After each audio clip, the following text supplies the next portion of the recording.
आपके यहाँ पे EECP करके एक ट्रीटमेंट दिया जाता है। एक्चुअली में ये ट्रीटमेंट क्या है और इससे लोगों की क्या बेनिफिट होती है, and most important is that कि यहाँ के लोग जो है वो ज़्यादा अवेयरनेस नहीं है इस ट्रीटमेंट को लेकर के। See, EECP is Enhanced External Cardiac Pulsation. This is a technique. वहाँ हम लोग कोलैटरल्स ओपन करते हैं हार्ट में। अगर आपने एंजियोग्राफी कभी देखी होगी तो छोटे छोटे से आर्टरीज आपको उस एंजियोग्राम डायग्राम में दिखेंगे। तो they are thousands of them.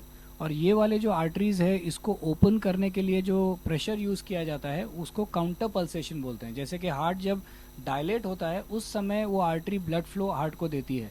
तो उस समय जो टी वेव है, रिलैक्सेशन वाला वेव, उस समय हम लोग पल्सेशन देके we increase the blood flow to the heart. It's like अगर आप गार्डन में पानी डाल रहे हो तो पाइप को जब आप दबाओगे तो पानी बहुत जोर से आगे जाएगा। तो उसी तरह जब प्रेशर से ब्लड जाता है हार्ट में, so lot of collaterals are opened and lot of blood flow increases to the heart, जिससे कि ब्लॉकेज लेवल काफ़ी कम हो जाता है।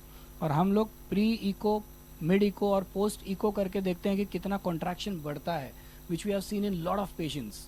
सो that's a very nice technique. But जैसे दुबई है, वहाँ पर जैसे हुक्का पार्लर चालू है, उतने आज ECP पार्लर्स खुल गए हैं। मलेशिया है, लॉट ऑफ एक्सटेंट थाईलैंड है। पर इंडिया में लॉबी सिस्टम्स थोड़ी स्ट्रांग है, तो अभी तक ECP का इतना बोलबाला हुआ नहीं है। पर आज भी जो पेशेंट्स टर्मिनली इल है, दे आर कंसिडर्ड के इनका एंजियोप्लास्टी या बाईपास भी नहीं हो सकता है। ऐसे पेशेंट्स है जो पेशेंट्स खुद कुछ कराना नहीं चाहते हैं angioplasty bypass, but they want to do non invasive treatment. उनके लिए ECP is a very very good alternative.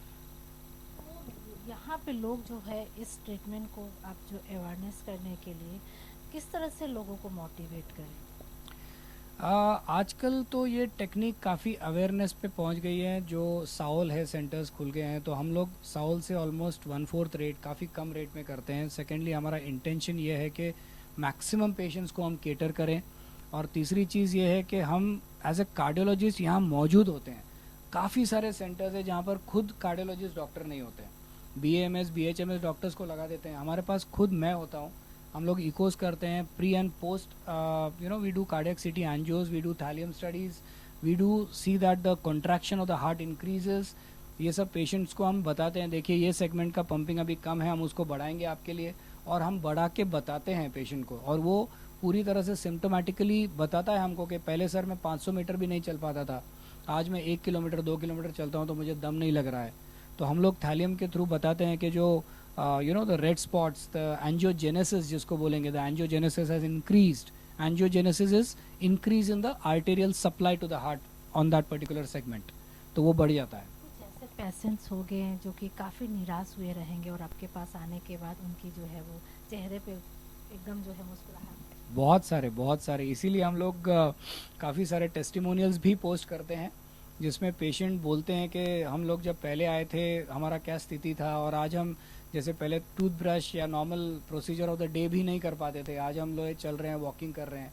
और आज मेरे ख्याल से अभी तक कोई कैजुअलिटी इतने 3 साढ़े 3 4 साल में हमारे को कभी देखने में नहीं आई है।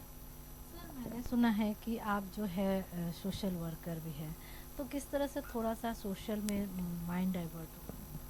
सर, सोशल वर्क मेरे ख्याल से सबसे ज़्यादा ज़रूरी है। अगर आप में सेवा भाव नहीं है तो आप जीने लायक ही इंसान नहीं है, क्योंकि मनुष्य का ये धर्म है कि सेवा करे। तो सबसे इम्पॉर्टेंट सेवा है कि आज हम देखते हैं मॉडर्निटी के नाम पर लोग वेस्टर्न कल्चर को फॉलो कर रहे हैं। तो मेरे पास पिछले 10 साल से हमारे पास 130 लोग, 140 लोग हैं जो EDs ऑफ कंपनीज़ है, डायरेक्टर्स है। तो उनको हम गीता का उपदेश देते हैं, क्योंकि मेरे को लगता है कि जब तक एक आदमी को जहाँ से सोर्स से आया है उसका ही अनुभूति नहीं हुआ है, तो बाकी आडंबर रचने में कोई मतलब नहीं है। So we connect with the Gita. There are 700 shlokas. So we take 7 shlokas per week and we connect to the who's who of Mumbai. ताकि भगवद गीता के 3.26 में भगवान बताते हैं कि यद यद आचरति श्रेष्ठास, जो श्रेष्ठ लोग करेंगे वो कॉमन लोग फॉलो करेंगे। तो हम ट्राई करते हैं कि मैक्सिमम इलाइट क्लास को गीता का ज्ञान दे। और ये गीता का महीना चालू है, जिसमें कि 11 दिसंबर को मोक्षदा एकादशी है, जिस दिन भगवद गीता बोली गई थी। तो मुझे लगता है कि हर भारतीय ने भगवद गीता एक बार तो पढ़नी चाहिए।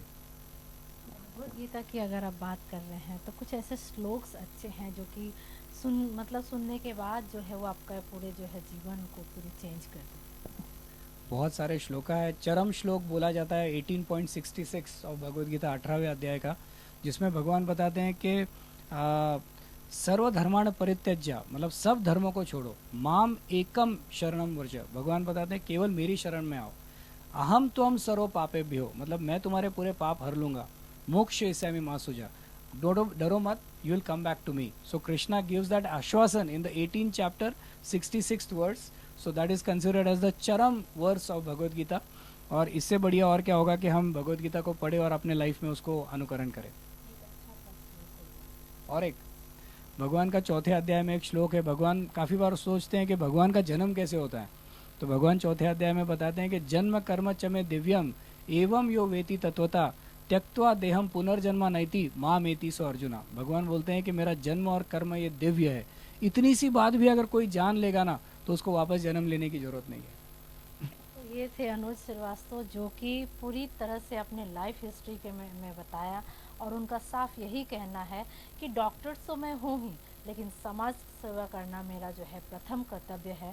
सिर्फ मेरा ही नहीं, बट उनका ये भी कहना है कि पूरे जो भारतवर्ष में जितने लोग हैं उन्हें जो है समाज सेवा करना चाहिए, यही मोक्ष की प्राप्ति है। कैमरामैन शैलेश के साथ संध्या।